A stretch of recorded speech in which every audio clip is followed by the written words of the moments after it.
We're gonna go get some Mexican food now because I'm a hungry girl. Hungies, exactly. But it's fine. Welcome to another episode of Brown Girl Unscripted. It's your girl Rucha. I'm the host of this podcast, and welcome to my channel. If you haven't done it already, make sure you smash that subscribe button and tune into videos every single week. On today's episode, we have a very special guest. As always, all my guests are special, but this one is extra special. Her name is Sarah mcduff. She is a brand strategist, singer, songwriter, and model. Welcome to Brown Girl Unscripted, Sarah. Hi. I love that. She also has a podcast of her own. Sarah, how are you doing today? It is a fine 2 p.m. It's 2 p.m., right? It's all right. Literally, everything is just so all right now, honestly. Are things good? Sure. Are things bad? Not not really, but it's whatever. I feel good. I'm grateful to be alive at least, you know? Yeah. Period. Honestly, that's a vibe. What's been the highlight of your week? Honestly, doing this, our conversation from last night was a really big highlight. I think I was in a period where I was starting to close myself off a little bit emotionally and even like physically, as in like from other people and like friends and wanting to stay inside and secluded. But Rucha called and it led to like one of the most amazing conversations, and it really opened me up like emotionally and made me realize that, you know what, you need people. You need people, girl. So I feel like this is like pushing me out of my comfort zone that I sometimes want to retreat to whenever I feel on the defense with life. Oh, that's actually so sweet. Also, guys, for reference, Sarah and I are best friends from college. We met in 2018. We were living on the same floor. We were in this LLC / area.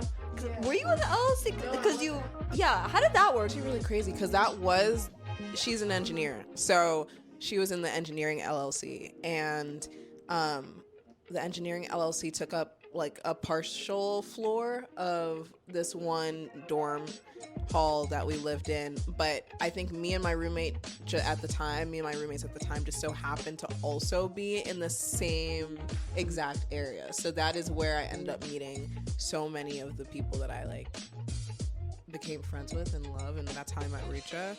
And yeah, it was literally just by chance. That was what was available to the rest of us that weren't in the LLC. So yeah. I totally forgot about that. It's been so long. Sorry, but college can go. Oh, like always. College can go. Like, I really was fighting for my life every day.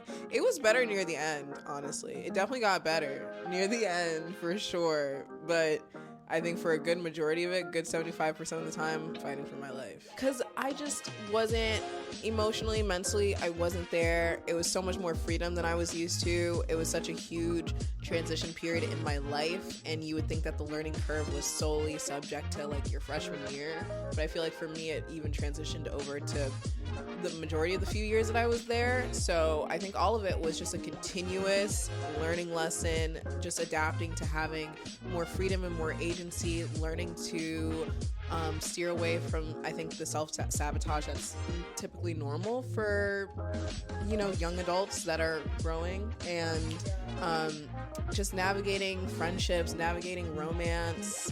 No, not at all. Like, and just, and also having to perform well academically on top of all of that. Like, it was just something that I really, at first, I think again, not to say that I struggled with, but yeah, I struggled for sure. I definitely struggled. And then I got myself together, like, at a certain point in time, and I was just ready to get out of there. And so I did. Literally, that part about struggling and then just like getting yourself together, I feel like that's so real, and so many college kids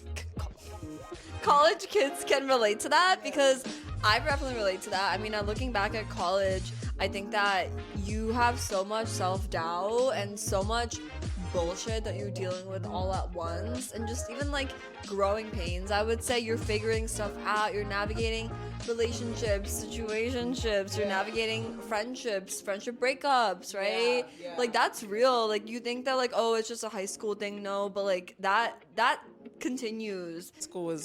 High school was hard too. I think honestly, just me in relation to any educational institution, like I don't know if we really pair well, like at all.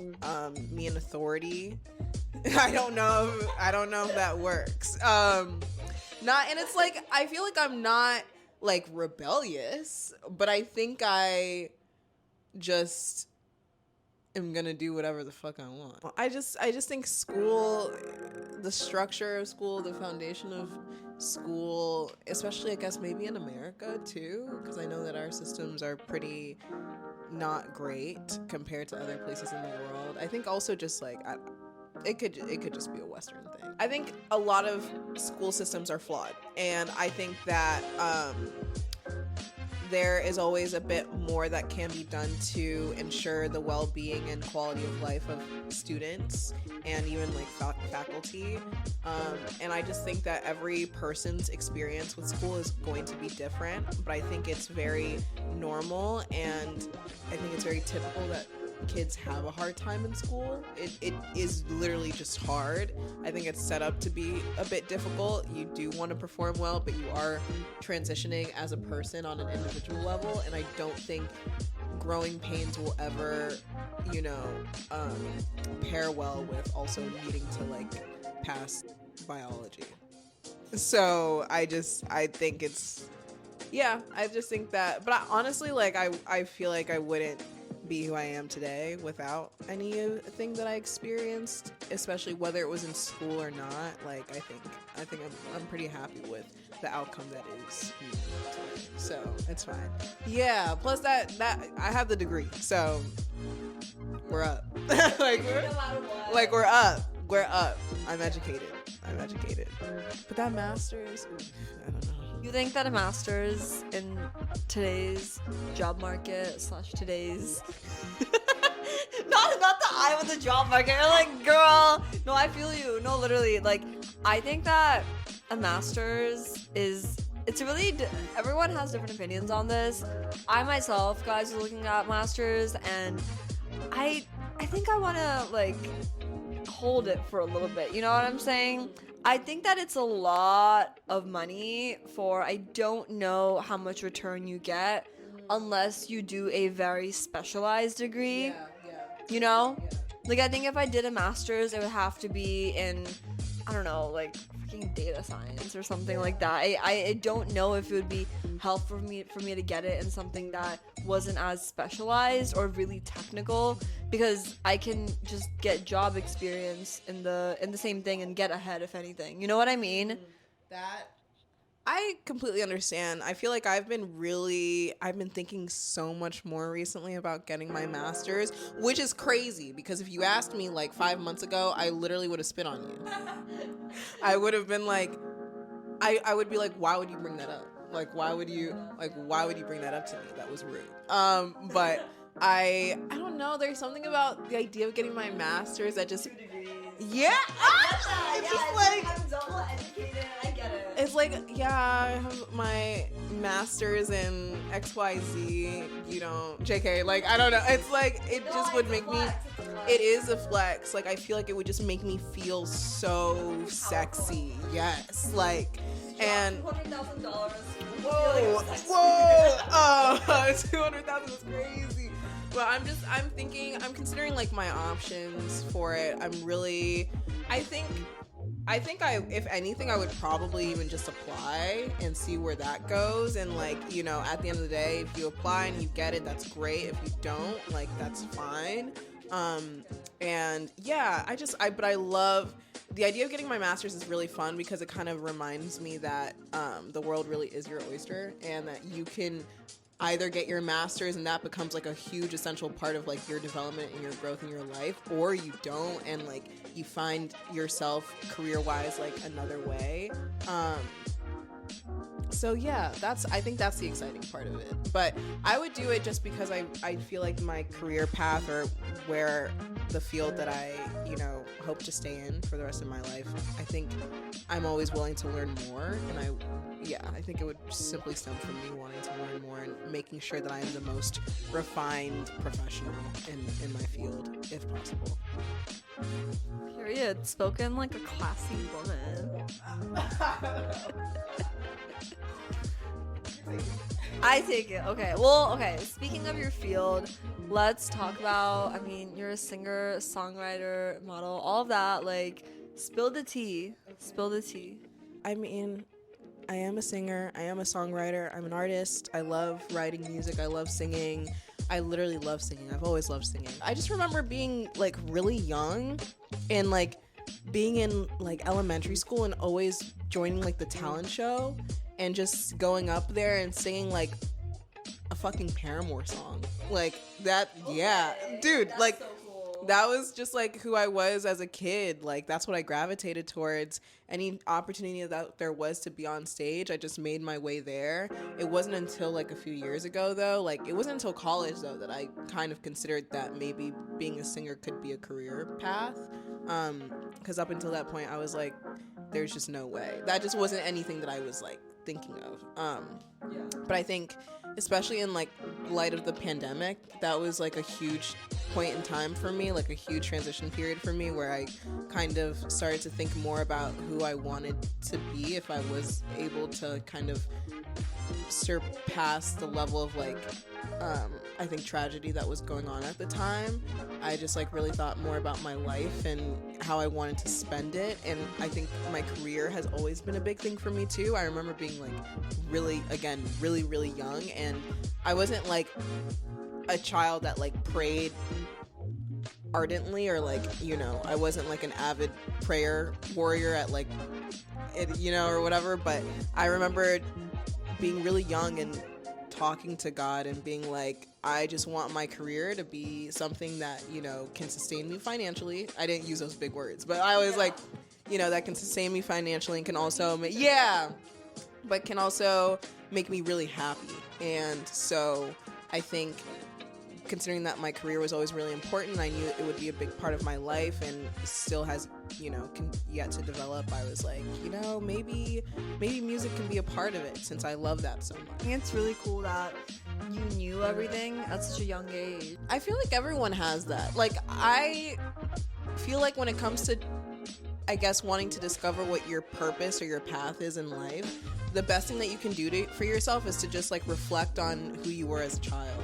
I feel like that comes, whatever you see that came most naturally to you at such a young age, I think is probably an indicator of like something that aligns best with your soul purpose. And I think for me, just like I remember like trying to like write a song on like my little HP like mini laptop that I had when I was like in middle school or something, or like, again, doing the talent shows, or like just really wanting to like attempting to play the flute, failing that. I wanted to play the trumpet. My dad said that it was for boys though, so I did the flute. I hated the flute. I can see how trumpet, like, I don't agree with that, but like, you know what I mean? Exactly, like the trumpet is very like, I don't know, imagining some like random boy named like Jimmy, like playing the trumpet. I would have eaten up the trumpet, so it's fine. So going back to what you said about, knowing what you wanted to do as a kid and like really being strong at that throughout your life, how do you feel like manifestation and really honing into the vision that you want for your life has played into like how your life has panned out? I think about this all the time. Manifestation is such an interesting concept to me right now, because I'm starting to get to a point in my life where I start to question just how many of our choices and desires are really our own, and how much of it I think is implanted within us to kind of just like hearken to and also enact upon. But I think like where I am now in life, I mean, just being able to say that I live in New York and that I work in the music industry, it like took a lot of commitment. I think that there were so many opportunities previously for me to get like a regular job at like, you know, an advertising agency, maybe I could have stayed in Philadelphia after post grad and, you know, found something there. Or, you know, I mean, cost of living there is, first of all, just way more affordable. There are just so many ways that I think I could have taken the easier route, and but I just felt so called to be in the city. I felt really called to work in music. I wasn't allowing myself to look at any other option aside from what it is that I wanted. And I think that is ultimately what kept me on the path towards living the life that I am able to live now. Is everything perfect? No. But like, I think that things will progressively get better, especially as I get older. And I pray that that's the case for all of us. But yeah, I think I will say that I am really, really proud of just like the level of commitment that I think I had to being in New York and to working in music, and that I allowed that to come to fruition, rather than choosing otherwise against, like, you know, what it is that I wanted. I think there came a lot of stressors and a lot of doubts and worries too. Well, I don't know if for some reason I feel like when it comes to things like music and even like living in New York, like that has just always been a given to me. Like there was just no room for doubting it. But I think that in other areas of my life, I do experience quite a bit of doubt, and I think that the road here wasn't necessarily easy either. But I think she was fine, and I think I was fine, and I think that I would probably just like tell her that she's doing great, and that like she should just keep going. Like if anyone, and also that it doesn't matter what anyone else says. Like, whether people are giving you positive feedback or negative feedback, it doesn't matter. Like, what actually matters is what you decide within yourself. And, like, everything will fall into place accordingly. Because people outside of you can change their minds about you literally in 2 seconds. But, like, you're the one person that you can trust to be consistent in regards to, like, your outlook on your own life. Do you guys hear that? Listen to your damn self and follow your... I don't want to say follow your dreams. It's so cheesy. Maybe like your dream is like your reality, so like just follow your reality, or like what you feel called to do. I think everyone, what you feel called to do. Just don't like try to steer away from like what you think you need to do. I don't know. I'm someone who like really lives life based off of like feeling and like emotion, or not emotion, because emotions can be very unstable. I don't think it's very sustainable to live solely off of emotions, but I think that gut feeling, just like really listening to yourself, going inward, I think is how I operate best, and I think that brings me the most success in life. I think when I try to like really think with my head, I get in my own way and I like stumble over my own 2 feet. So if there's anyone out there who is more emotional, or like they consider themselves intuitive, or they kind of just, you know, are more of a deeply feeling individual, like, then operate from life in that way. You don't have to be type A to be successful. You don't have to be any sort of way to be successful. It's just about what you feel called to do, and if you're taking the steps or the actions that are within your power to like pursue that and to see it come to life. So yeah, but life is just gonna happen too, so just be open to the different ways that your dreams can come true.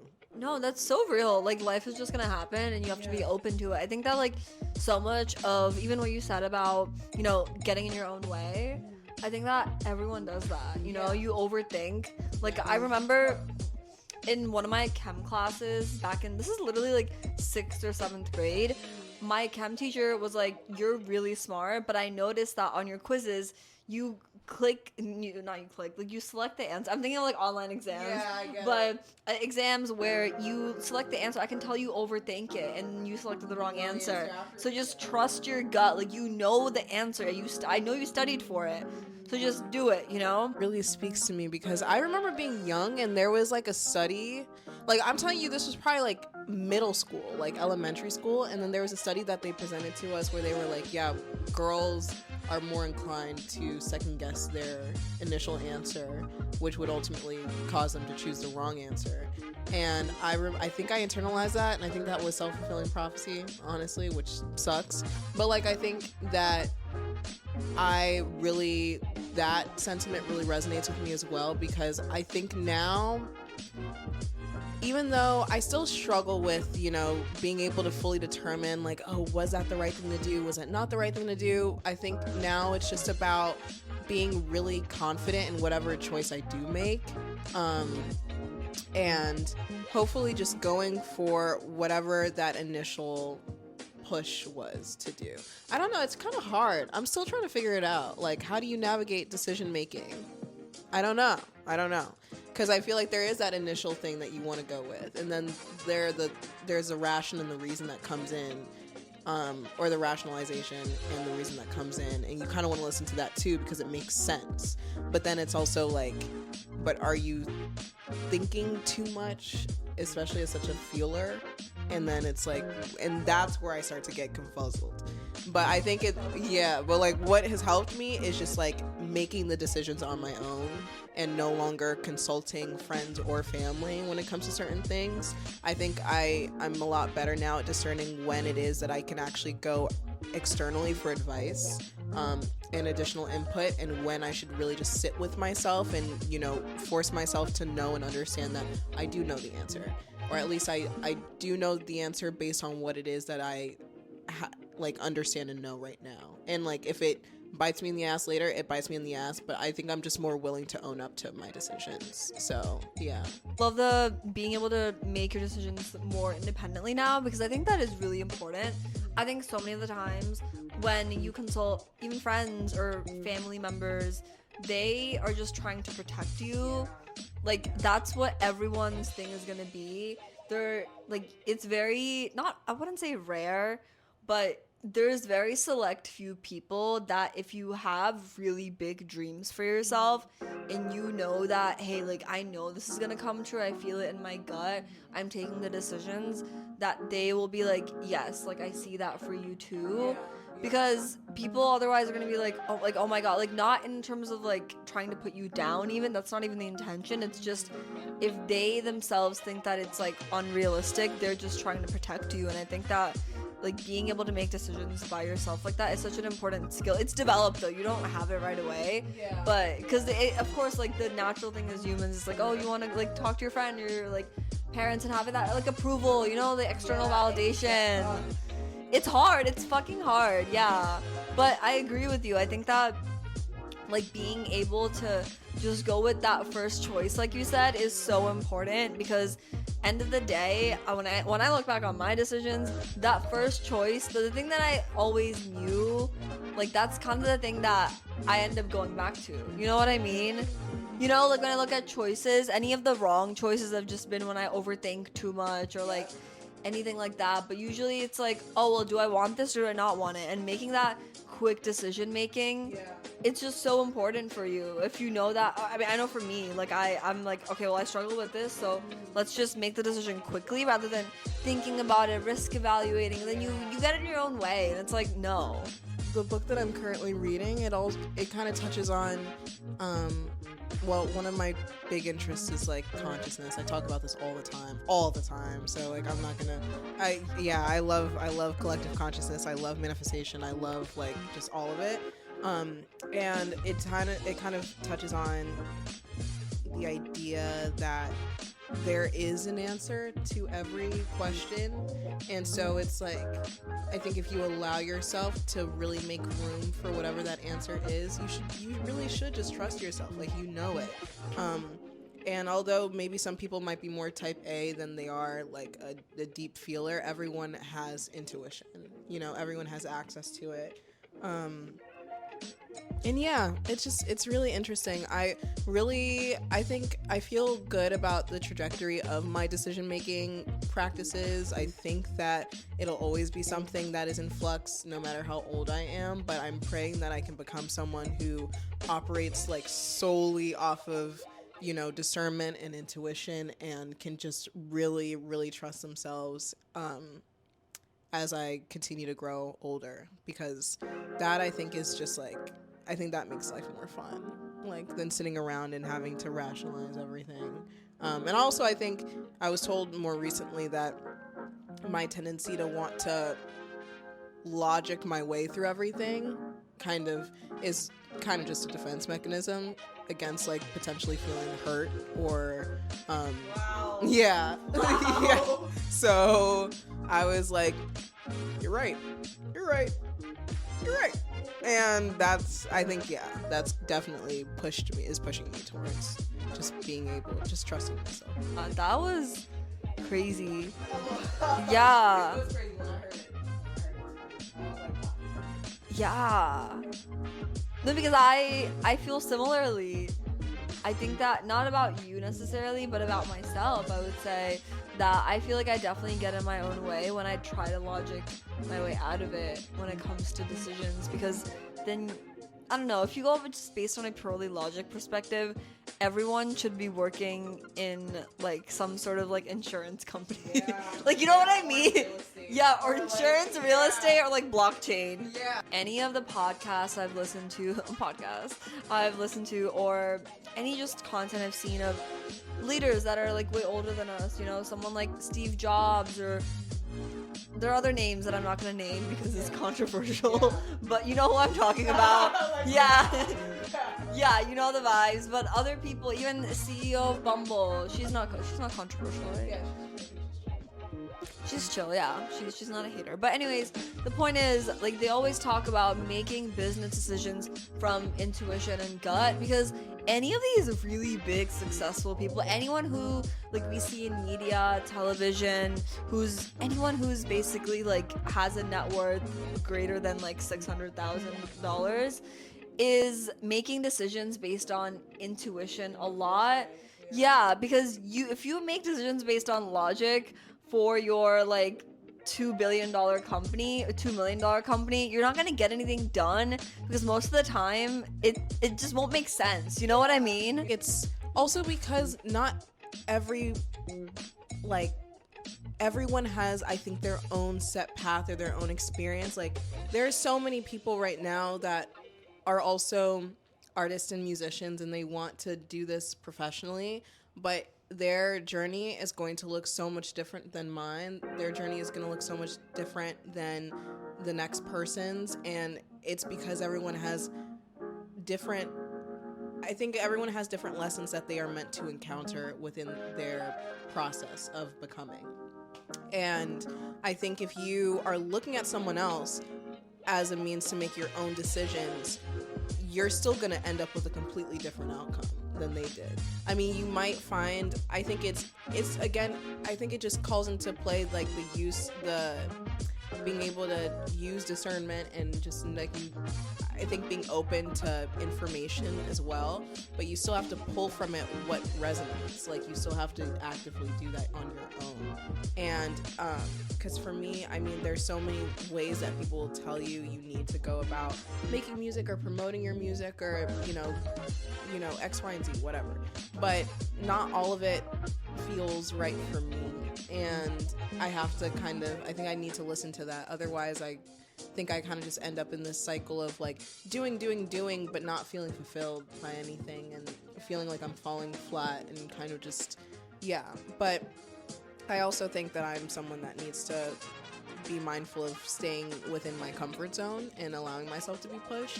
So it is nice to allow myself to see what it is that I'm capable of. But yeah, I think a lot of these people that are, I guess, making it, whatever, I don't know, yeah, whatever that means, I think they are doing it based off of feeling and intuition, because you can't expect that the decisions that you made yesterday will work today, and you have to be willing to pivot and to change your, navigate your process according to what is needed today and what you feel called to. Yeah. It's very interesting. I think that's the thing about business. All of it, life in and of itself is just so unpredictable. It's just not always going to work. You're going to change. The market's going to change. Your industry of choice is going to change. climate is going to change. A lot of everything is going to change.